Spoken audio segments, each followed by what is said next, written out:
Après, vous avez parlé du Covid et tout. Effectivement, tous ceux qui ont cru comment dans leur diplôme, c'est-à-dire le soin à l'autre, prendre soin et soigner l'autre, je pense que ça doit être dans le monde entier, ont été virés parce que ces gens-là auraient pu être dangereux face à ce qui se mettait en place. Et depuis le Covid, ce qui s'est mis en place, c'est la dictature médicale. Je m'explique. On a eu à l'époque, avant le Covid, on pouvait se faire soigner et on pouvait demander un consentement avec le médecin pour se faire soigner. Aujourd'hui, il n'y a plus de consentement. Aujourd'hui, c'est si vous n'êtes pas content, si ça vous plaît pas, on vous prend plus. Voilà, c'est comme ça. Voilà, ou alors vous vous faites soigner, vous êtes entre nos mains, on sait ce qu'on a à faire. Donc on est passé du comment ça s'appelle du comment quelque chose qui est j'ai le mot qui m'échappe.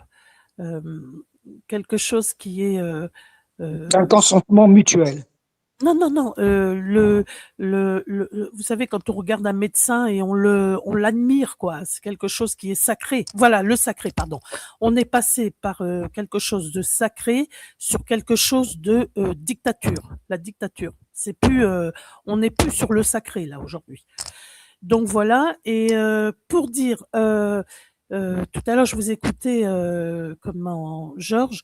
Oui, effectivement, il y a, on remue le chiffon, machin et tout. Non, mais ce que je voulais dire, moi, c'est il y a eu des empires avant nous, parce que nous sommes pas, on est limité, on est d'un temps, on est né, on meurt et la vie continue.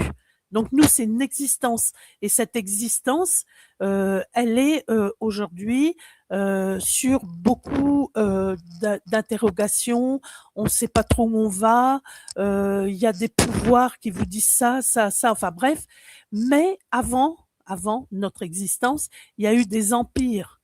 Et là aussi, ils n'avaient pas Internet, l'IA, machin et tout. Et ils fonctionnaient aussi avec, euh, je me souviens, à l'époque, on disait donnez-leur du pain de manière à ce que ça, ils s'amusent, le temps que nous, on fait ce qu'on a à faire. Vous voyez, les empires, c'était ça. Du Et pain et des jeux. pardon, Jules César. oui, Jules César. Mais avant Jules César, il y a eu aussi la Bible. Quand vous reprenez Exode, vous reprenez l'Égypte, il y avait aussi un peuple qui était oppressé, comme aujourd'hui, comme aujourd'hui. Donc voilà, donc les empires continuent à évoluer, continuent à s'implanter, continuent à exister. Et nous, pendant ce temps-là, on s'occupe, on discute, on dit ci, on dit ça, on fait comme ça. Mais la réalité, elle est toujours celle d'hier, et elle sera aujourd'hui et elle sera demain si on ne fait pas ou on, comment dire, on comme je dis, vivement l'intervention divine, que tout ça s'arrête et qu'on puisse prendre une direction complètement différente. Vous Mais pouvez aller faire toujours- pipi, hein, si vous avez, ça Non, fait 2 heures, non, on non, peut aller non, faire pipi. non, non, On a le droit d'aller faire pipi. non, j'étais en train de Moi, ça commencer me à dérange pas, cuisiner. Georges. C'est un besoin naturel, malheureusement. On est Non, incarné, on non, doit faire pipi. Exactement. oui, mais c'est pas ça. Oui, mais c'est pas ça. J'étais tout simplement en train de cuisiner. Voilà, tout simplement. Parce que aujourd'hui, Ah, ben ça je, aussi, c'est un besoin, manger, hein, manger, boire, comme je vous ai dit tout à l'heure.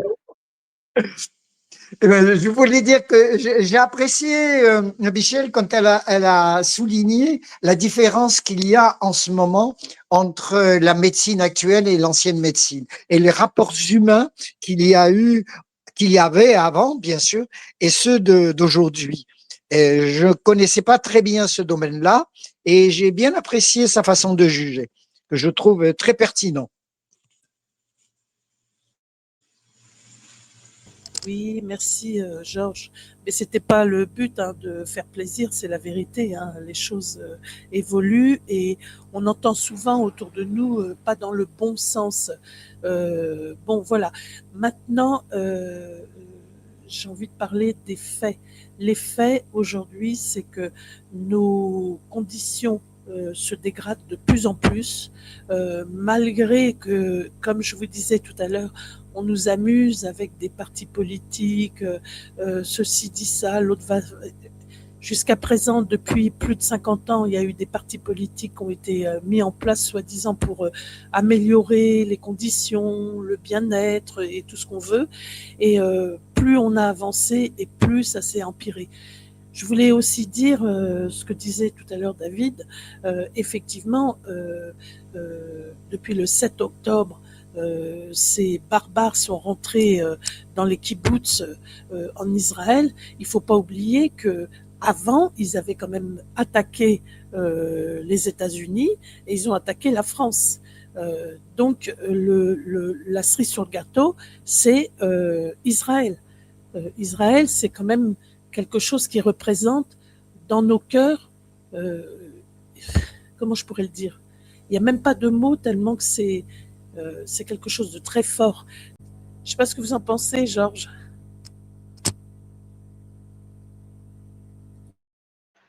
Est-ce que Georges est là ou est-ce qu'il fait la pizza? Alors, déjà, Non, je suis là, je suis là. Je allez-y. suis là. Elle a fait allusion à un député de LFI, dont le nom m'échappe, je crois que c'est Mathilde Panot, mais j'en suis pas certain, et qui véritablement a dit que Non, je n'ai pas les parlé maisons de individuelles. Non, mais ou une partie, la position de LFI qui a fait part, moi, je suis pas justement, du que les tout. maisons. Pardon, Pardon? je vous. Non, mais excusez-moi, Georges, vous dites, elle a fait allusion. Moi, j'ai pas fait allusion du tout. Hein. Je suis Non, ni LFI, ni rien du tout. Hein. Moi, je ah l'ai non, mais c'est pas. redit. Il s'agit pas de vous. Ah, Non, non, pardon. il s'agit pas de vous. Ce Excusez-moi. que vous avez, non, non, non, et vous m'avez pas compris, ou je me suis mal exprimé. Je voulais dire que pour corroborer ce que vous venez de dire à l'instant concernant les maisons individuelles, les jardins, etc., ou tout simplement les maisons des personnes, étaient défavorables à la politique de LFI, qui justement a dit que ça venait à l'encontre de l'économie, des stratégies des Verts en ce moment, qui faisait que la maison individuelle était à dénoncer au profit d'un logement collectif, c'est-à-dire des appartements. Donc, ça rejoint très bien votre pensée. Voilà ce que je voulais dire. Je ne sais pas si je me suis bien exprimé. Ah, Si, très bien. Et je rajoute quand même que les écolos, les Verts, disent quand même qu'ils défendent la nature, tout ce qui est espace vert et tout ça. Et là où j'habite, ils sont en train de démolir tous les arbres, ils sont en train de couper tous les arbres et tout. Donc nos pauvres oiseaux, je ne sais pas où ils vont nicher. Et je n'entends pas un écolo venir accuser et montrer du doigt euh, sous prétexte qu'il faut construire de plus en plus euh, des immeubles, des maisons et tout ça, quoi. C'est pour ça que quand David nous parle, il nous rachète tout. Effectivement, il rachète tout, mais par l'intermédiaire, par le biais euh, de, de noms ou voilà. Tout ça, c'est voulu. Tout ça, c'est calculé. Tout ça, c'est c'est incroyable. Voilà, c'est tout ce que je dis pour l'instant. donc, c'est bien ce que je voulais vous dire, à savoir que le parti LFI en ce moment a dénoncé les résidences principales et résidences secondaires pour disons, le commun des mortels, les petits peuples en quelque sorte. Et que finalement, c'est à l'encontre de l'écologie normale, universelle, de supprimer les jardins et les propriétés secondaires, voire même les propriétés privées. Voilà, donc ça corrobore en ce que vous avez dit en quelque sorte. Et j'ai bien écouté ces discours. Je l'ai entendu en France, c'est un discours que l'on entend tout le temps. Enfin, souvent, disons. Voilà. Honnêtement, c'est pas un discours, c'est une réalité. Hein. Un discours réel, un discours Voilà. réel. Ce que Un vous dites, discours qui prouve la réalité. c'est exactement la réalité du terrain. Ce qui se passe actuellement, c'est affreux. Hein. C'est affreux. On est en train de tout dénaturer, les communes, les bords de mer, les villes sont infestées de personnes qui viennent de loin, euh, qui ont des us et des coutumes, voilà, qui ne sont pas du tout au regard de notre nation, ce qu'on a connu, nos traditions à nous, notre le catholicisme et tout. Moi, je suis pas catholique, hein. Je suis ni catholique ni ce qu'on veut dire ou penser sur moi, mais c'est pour dire voilà, la France ressemble quand même, avait un paysage et était une grande nation qui était une lumière dans le monde. Et aujourd'hui, on est en train de tout saccager. Et tout ça avec la complicité, je le dis et je le répète, des politiciens, que ce soit les LFI, que ce soit Reconquête, que ce soit Renaissance. Ils sont tous d'accord parce qu'ils savent que ça leur rapporte.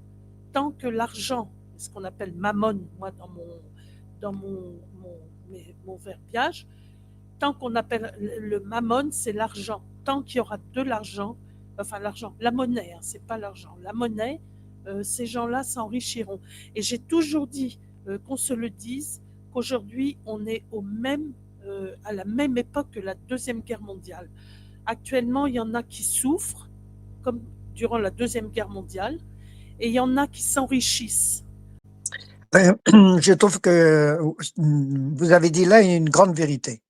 Quand on regarde ce qui se traverse le temps, comme vous dites, c'est que par exemple la grande musique, qui a été la musique classique, ça a été les grands penseurs qui ont fait des philosophies intéressantes et qui ont gardé, et que le temps ne les a pas affectés. C'est toujours les grandes musiques, les grandes chansons, les œuvres d'art, etc.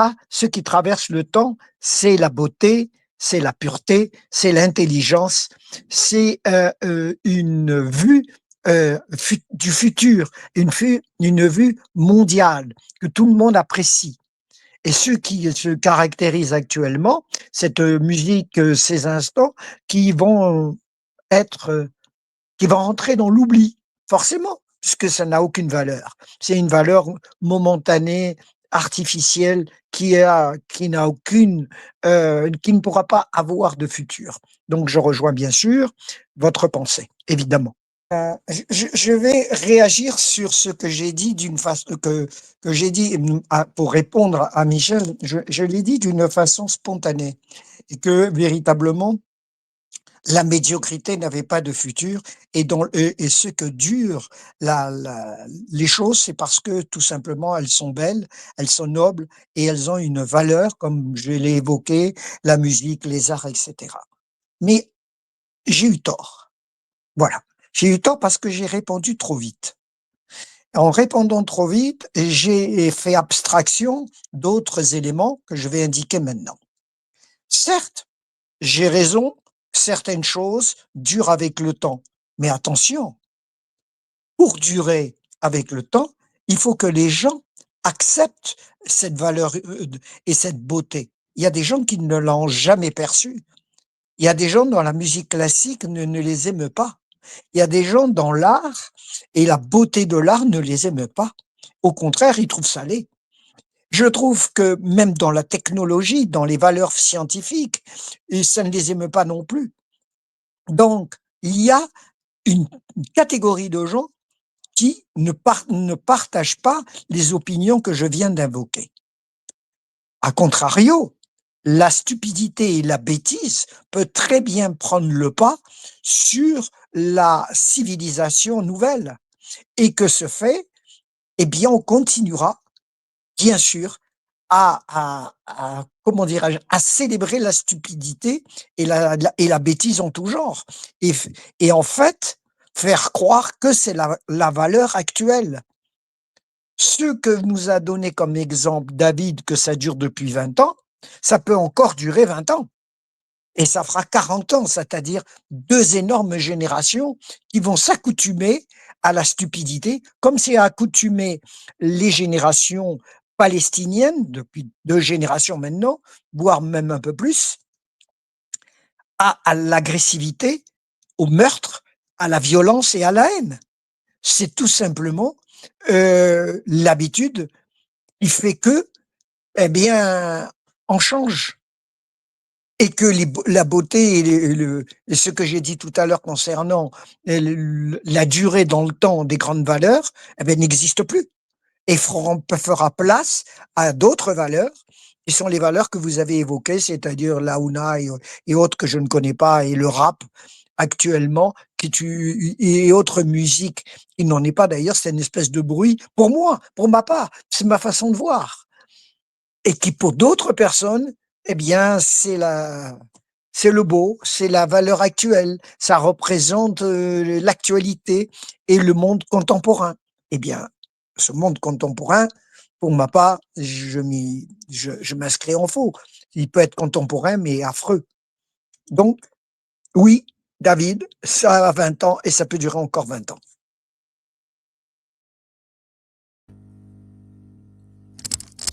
Oui, euh, donc moi j'ai juste une question à vous poser, à vous, Georges, et à David. Je vous entends pas très bien, Michel. Je sais pas si Georges vous entend bien. Moi, ça grésille beaucoup. Il y a comme un papier de bonbon. Vous m'entendez? Là, c'est mieux. C'est mieux? D'accord. J'ai juste à vous poser une question, à vous, Georges, et à David, bien évidemment.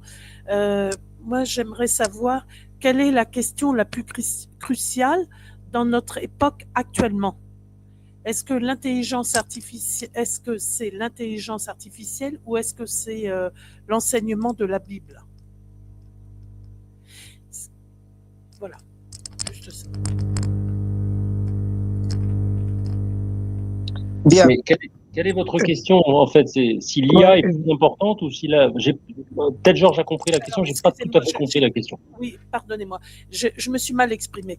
J'aimerais savoir, d'après vous, qu'est-ce qui est le plus crucial aujourd'hui, et même demain, et même hier. euh, Est-ce que aujourd'hui nous rentrons dans l'IA, nous rentrons dans quelque chose qui nous effraie puisqu'on ne connaît pas, mais en même temps qui peut être quelque chose de virtuel, et qui fait que c'est l'esprit qui va vagabonder dans quelque chose qui va, comment dire, euh, comment, attention, hein, je pèse mes mots là, c'est quelque chose qui va dicter notre esprit et va le façonner, ou est-ce que il faut continuer à être dans la parole spirituelle qui est quelque chose de plus fort et de plus important que nous, qui est la Torah ou la Bible. Ça dépend comment on le voit. Voilà ma question. Très bien. Je vais laisser Georges vous répondre en premier. Bon, je crois avoir compris la question. Alors, je vais répondre en fonction de ce que je pense être la question posée. Nous avons deux présences d'intelligence. Une qui est divine et qui nous dépasse d'une façon totale, puisqu'elle est divine, et que nous avons appris que peu de choses, en fait, seulement son existence et rien d'autre. Bien sûr, en ayant les paroles divines et la Torah. OK. Ça, c'est pour le divin. Et d'autre part, nous avons une intelligence qui est une intelligence qui est basée en ce moment sur l'intelligence humaine, sur la connaissance empirique, donc la connaissance qui nous vient de la nuit des temps humaine, ce que nous avons appris, nous les humains, qui est en quelque sorte compacté dans une intelligence artificielle, l'IA, qui a la possibilité de nous donner en une fraction d'un temps très court la connaissance totale de l'humanité. Alors, entre ces deux connaissances-là, d'une part humaine, qui est compilée sur l'ensemble de l'humanité, l'humanité, est-ce qu'elle est comparable avec l'intelligence divine qui a créé l'humanité? Réponse, non. Une est divine, l'autre est humaine. Est-ce que j'ai compris la question de Michel en répondant ce que je viens de dire?